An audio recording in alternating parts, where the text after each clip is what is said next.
The Faceless Bride. Emily had always dreamed of the perfect wedding. She and her fiancé, Mark, had been saving up for a small but beautiful ceremony. When she stumbled upon a vintage wedding dress shop tucked away in a quiet alley, she couldn't resist taking a look. The store smelled of old fabric and faded memories. Rows of lace and satin hung from the ceiling, whispering of past brides and forgotten vows. That's when she saw it. A stunning ivory dress, delicate and timeless, with lace sleeves and pearl buttons running down the back. It was exactly what she had imagined, except for one thing. The store owner, a frail old woman with piercing eyes, hesitated before letting her try it on. "Are you sure about this one, dear?" the woman asked, her voice brittle. Emily laughed. "Of course. It's perfect." The woman sighed, running her fingers over the lace. It belonged to a bride who never made it to the altar. A chill crawled up Emily's spine. What happened to her?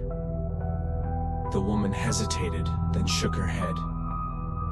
"Best not to dwell on the past. The dress is yours if you want it." Emily bought it for a fraction of the price. A steal, really. She felt lucky. But that night, when she hung it in her room, something felt wrong. The fabric looked darker in the dim light, almost stained. She shrugged off the unease and went to bed. That's when the nightmares began. That first night, Emily dreamed of a wedding, a dark church, candles flickering, a bride standing at the altar. But something was wrong. The guests sat motionless, silent, their faces blurred like smeared paint. The priest spoke, but his voice was reversed, words twisting and unraveling. Then the bride turned. Emily's breath hitched. The bride had no face, just a smooth, pale void beneath her veil. She reached out, claw-like fingers grasping at Emily's throat. Emily woke up gasping. Sweat drenched her nightgown. The room was cold, freezing cold. She turned toward the wedding dress hanging in the corner. It looked closer than before. The nightmares didn't stop. Each night, the faceless bride returned, closer, reaching, whispering, "It should have been me." During the day, Emily started seeing things. Her reflection in the mirror moved out of sync. Sometimes, it smiled when she didn't. The dress seemed to shift when she wasn't looking. The lace crawled like living veins. Once, she swore she saw a faint stain of blood on the hem, but when she blinked, it was gone. Mark noticed her restlessness. "Are you okay? You look exhausted." Emily wanted to tell him, but how could she? He'd think she was insane. So she smiled, pretended everything was fine. That was a mistake. One night, unable to sleep, Emily decided to put the dress away. She opened her closet, reached for the hanger. Something cold grabbed her wrist. She screamed and stumbled back. The dress moved. The fabric shifted as if something was underneath. Then the veil lifted, and there she was, the faceless bride, standing inside the dress, head tilted, watching. Emily slammed the closet shut, heart hammering.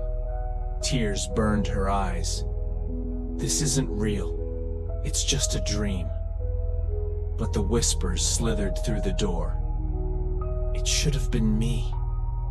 It should have been me. The next day, Emily rushed back to the shop.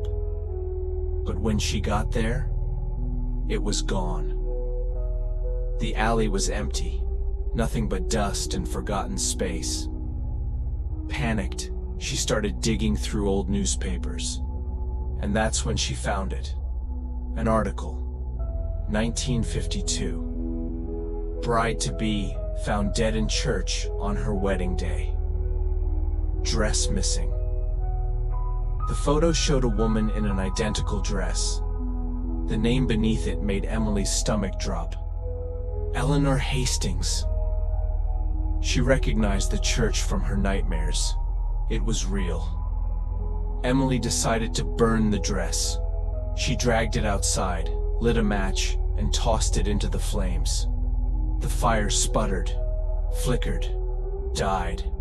The dress was untouched, not even singed. Then she heard the door creak open behind her. Cold fingers brushed her shoulder.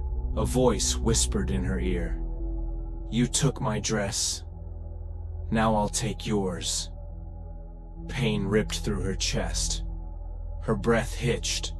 She stumbled forward, and her skin began to peel away like fabric. Her vision blurred. She saw herself standing in the window, but it wasn't her. It was the faceless bride, wearing her face.